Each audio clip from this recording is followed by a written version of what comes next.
Ever since I was young, I loved Shadow the Hedgehog as a character. Like many, I first met him in his debut game, Sonic Adventure 2, and immediately fell in love with his character. His character was something that really spoke to me, someone so stuck in past tragedies, holding on to the dying wish of his best friend. He was quiet and reserved, but wasn't cold and cruel. He cared deeply for people, he just didn't show it like Sonic did. As Shadow's story continued and grew, I just found myself loving the character even more. Him finding a small group to call his friends, all of them being people who'd made mistakes or been part of bad things before, but through each other had found a way to move on and to choose to do good with their lives. This is all one long-winded way of saying that this was a story that deeply resonated with me. If you were to ask anyone I've known for a long enough time to list things they knew about me, my borderline obsession with Shadow would very quickly pop up. This is a character that has become one of my greatest interests.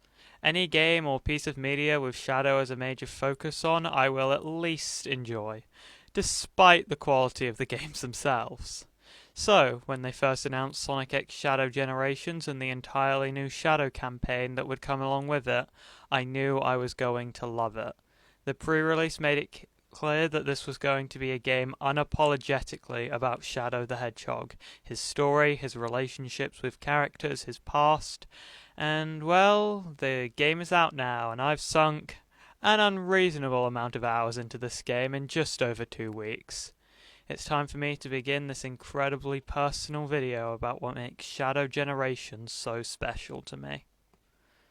The game kicks off with Shadow on the Space Colony Ark, the place where he and Maria spent their time together over 50 years ago, on a mission to investigate suspicious activity. You can immediately tell just how much Shadow misses Maria, his long gazes around the facility all bringing back memories of happier times. But Shadow doesn't want to remember them. He'd promised himself he'd put the past behind him and moved on. After pushing back his memories, he continues to investigate the area. After a bit of gameplay, he runs into Doom's Eye, a member of the Black Arms, the alien race that Shadow belongs to. Doom's Eye says his normal ramblings about the promised time and Shadow's true nature, yada yada, until Shadow inevitably kicks his face and the level ends. After this, we are put in the same white space that we see Sonic goes through in his story. Only here all the locations are related to Shadow and his past experiences. I suppose now would be a good time to take a break and talk about the levels, and oh my lord, the level design in this game is phenomenal. It all has to do with how the levels are perfectly tailored to how Shadow moves in this game. He stops on a dime, does double and even triple jumps if you use your boost properly, and is obviously a very fast character, but never trades that speed for accuracy. The levels are made with long corridors, lots of enemies to homing attack, and many alternating pathways that make it an absolute thrill to find the fastest route to clear the stage. I genuinely found myself replaying stages for ages past getting the S rank just to try different routes and see where else you could shortcut. The stages are also built with Shadow's key ability in mind. Yep, they actually let you use Chaos Control in this game. Obviously, it's not as overpowered as lore-accurate Chaos Control, but it gives you a short few seconds where time completely stops. This is used to create secret pathways. For example, in Sunset Heights, there are enemies that fire cannonballs into the air. When playing normally, they move too quickly to homing attack chain on, but when you freeze time, you can follow them to a platform in the sky. All in all, these stages are incredibly well made and fun because of how much they prioritize replayability and alternate paths. After you play a handful of these incredible levels, the game reveals something to you. In Sonic Generations and this game up until this point, white space was used as a glorified level select area for the player, nothing more than a small hub world to put one level next to another, but then the game does something amazing.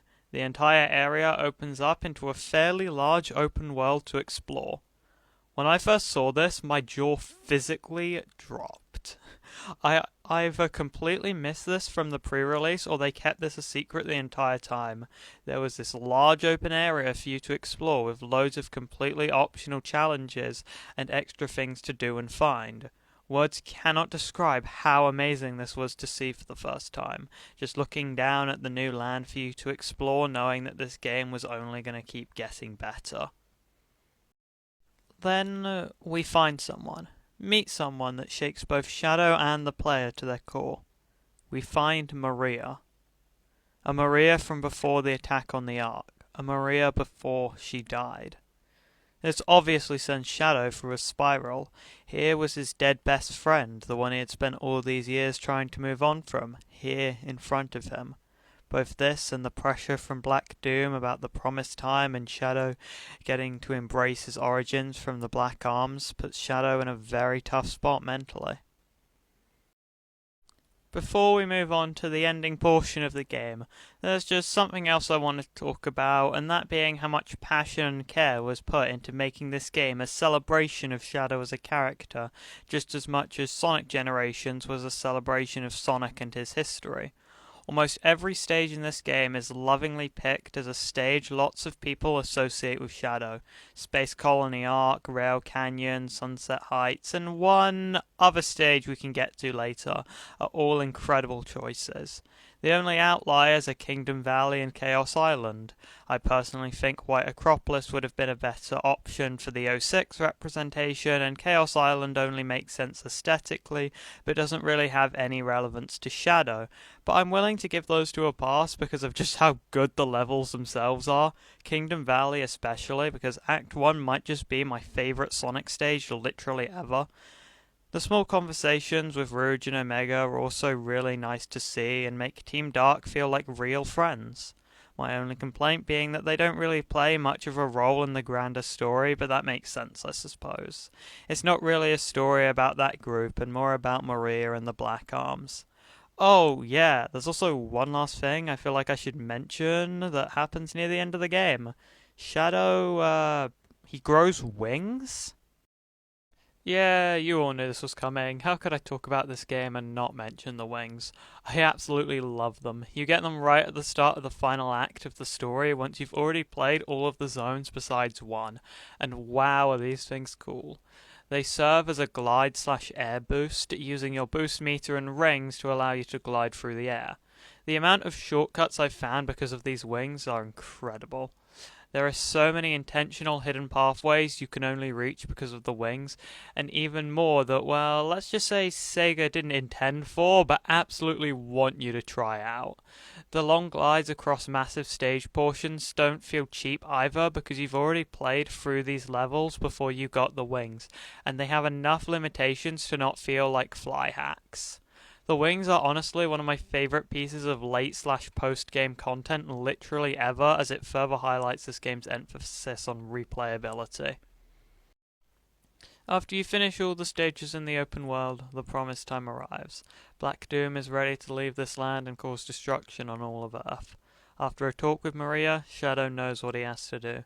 Defeat Black Doom and prove that just because he's born of darkness doesn't mean he belongs to it. Wait a second, is this game just Bendy and the Dark Revival? Jokes aside, the final portion of this game is phenomenal. The stages are taking place on Radical Highway, the first place we ever got to play a full level as Shadow, as you blitz through with the previously mentioned wings and fight off as many of the Black Arms as possible. Finally, making it to Black Doom and destroying him once and for all in an earth-shattering boss fight with an epic rendition of All Hail Shadow blaring in the background. All Hail Shadow being a song used for the hero path of his own game and then used for his story of Sonic 06, a song that symbolized Shadow moving on from his past and becoming greater than it. And after this one last fight, we win. Shadow stopped Black Doom. As Shadow descends down to the ground and looks to Maria, he notices something. Maria and Gerald are fading away. The timeline is beginning to heal itself, and that means putting both Shadow and Maria in their respective points in time. Shadow's first instinct is to use Chaos Control, freeze time and live in this moment forever, but Maria talks some sense into him. Shadow is reminded that even though he's moved on from his past, it's okay to miss Maria. Grief is love persevering, and that even though she's gone, her wish will always be in his heart. The game ends with Shadow running into the great expanse of white space, and as we know from Sonic Generations, is on his way to help Sonic save the timelines. Roll credits. Shadow Generations is a game I love deeply. It reminded me why I love Shadow the Hedgehog so damn much in the first place. He's a complex, deep, and tragic character that lots of people can see themselves in. Of course I don't, and hopefully will never have to relate to my friend being gunned down by government agents, but I can relate to the ideas of living and dealing with terrible things happening in my life. I can relate to finding people who help me through the tough times, even when everything seems doomed. And most of all, I can relate to making the choice to be a good person. Shadow Generations has already found its place in my top 10 favourite games of all time, and it makes me hopeful for the future of Sonic as a franchise, and that it will continue to tell powerful stories like this. On that note, I've been Pathetic Ivy, and I bid you farewell.